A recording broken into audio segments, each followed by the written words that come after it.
Hai,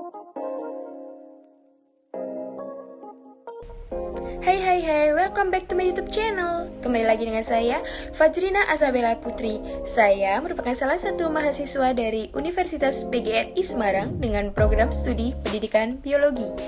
Pada kali ini, saya akan menjelaskan materi mengenai peran bioteknologi dalam bidang kesehatan, pertanian, serta lingkungan.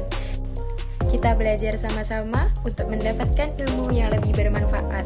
Maka, kita simak video yang akan saya jelaskan berikut ini. Peran bioteknologi dalam bidang kesehatan, pertanian, dan lingkungan.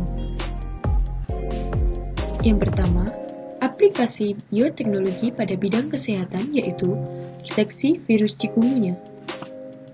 Jenis penyakit tular vektor.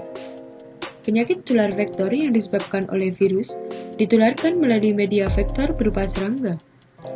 Jenis penyakit tular vektor dibagi menjadi dua, flavivirus dan alphavirus. Flavivirus memiliki klasifikasi berasal dari famili Flaviridae, replikasi di sitoplasma membentuk tunas di membran plasma, dan penyakit yang disebabkan yaitu dengue, Japanese encephalitis, Zika virus, dan lain sebagainya. Pada alphavirus, memiliki klasifikasi berasal dari famili Logoviridae, replikasi di sitoplasma membentuk tunas di membran internal, dan penyakit yang disebabkan oleh alphavirus yaitu chikungunya. Virus chikungunya. Chikungunya merupakan salah satu penyakit yang disebarkan oleh nyamuk Aedes aegypti. Penyebaran penyakit yang berasal dari virus chikungunya melalui inang dan vektor, sehingga dapat menyebabkan miokarditis, hepatitis, dan gangguan okular. Umumnya, gejala yang ditimbulkan ketika terinfeksi virus chikungunya, badan terasa demam, terdapat ruam pada kulit, serta rasa sakit pada persendian. Deteksi virus chikungunya dapat dilakukan dengan metode yaitu reverse transkriptase polymerase chain reaction atau RT-PCR. Digunakan untuk mendeteksi chikungunya secara spesifik di sampel nyamuk ataupun klinis.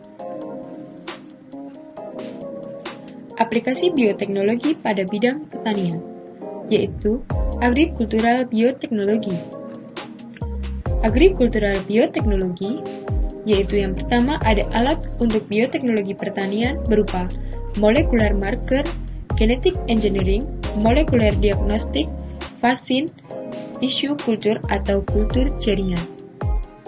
Dan yang kedua, ada subjek modifikasi tanaman dapat berupa tanaman, hewan, dan mikroorganisme.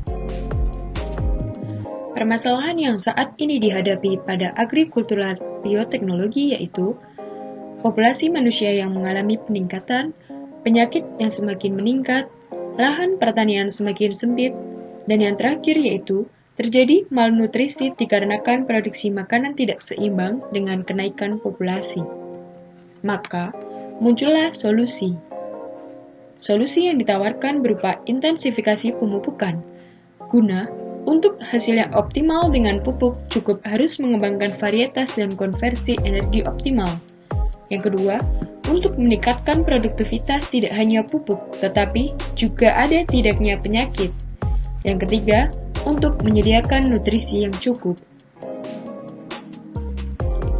Metode dalam menghasilkan varietas baru.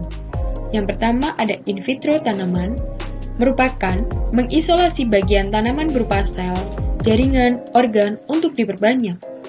Yang kedua, analisis genom, menentukan gen yang perlu ditambahkan atau dihilangkan. Yang ketiga ada manipulasi gen, merupakan mengkultur jaringan terlebih dahulu dengan memiliki sifat totipotensi. Yang ketiga ada aplikasi bioteknologi bidang lingkungan. Pada kali ini, membahas mengenai peran mikroba dalam pembentukan tanah dari ekosistem mikroba awal endapan Gunung Merapi. Konsep bioteknologi di bidang lingkungan, yang pertama ada ikhtisar bioteknologi lingkungan, yang kedua ada ekologi molekuler untuk mempelajari pembentukan tanah, Yang ketiga, pendukung ekosistem tanah. Dan yang keempat, sistem pembentukan tanah pada daerah yang substansinya baru dari bencana yang muncul suksesi baru. Pentingnya bioteknologi lingkungan. Usaha untuk mengurangi polusi dengan menggunakan makhluk hidup untuk mengubah senyawa yang berbahaya bagi lingkungan menjadi senyawa yang lebih aman terhadap lingkungan dengan bioremediasi. Yang kedua, usaha untuk memonitoring atau mengelompokkan keanekaragaman mikroba yang ada di tanah, merupakan biodiversity conservation. Yang ketiga, usaha menciptakan sumber energi alternatif dengan mikroorganisme, yaitu termasuk dalam biofuel dan bioplastik. Dan yang terakhir, ekologi molekuler, yaitu mempelajari pembentukan tanah dan komunitas mikroba pada limbah. Proses pembentukan tanah.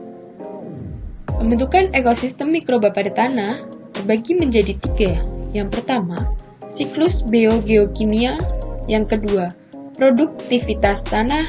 Yang ketiga, keanekaragaman mikroba tanah. Serta adanya aspek pembentukan tanah. Yang pertama, kolonisasi mikroba pada substrat baru, suksesi mikroba sebelum kolonisasi tanaman, suksesi mikroba setelah kolonisasi tanaman. Studi site Moulin Merapi Indonesia. Yang pertama yaitu ekstraksi DNA tanah, meninjau komposisi mikroba. Yang kedua, analisis qPCR, yaitu mengkopi apakah ekstrak total DNA berhasil. Yang ketiga, TRFLP165 rRNA analisis keragaman bakteri. Dan yang keempat, NGS 454 PCR of 165 rRNA analisis struktur komunitas bakteri. Sehingga, dari hasil penelitian yang telah dilakukan oleh peneliti, membahas mengenai tidak terdeteksi terdapat karbon dan nitrogen, terdapat koloni bakteri dengan jumlah 1,7 kali 10 pangkat 5 sampai 8,5 kali 10 pangkat 5 dengan didominasi oleh beta proteobacteria. Terima kasih. Hai, terima kasih kepada teman-teman yang telah menyimak video yang saya jelaskan kali ini. Semoga ilmu yang saya berikan kepada teman-teman dapat bermanfaat serta dapat diaplikasikan pada kehidupan sehari-hari. Jangan lupa like, comment, subscribe, and share kepada teman-teman kalian. Thank you.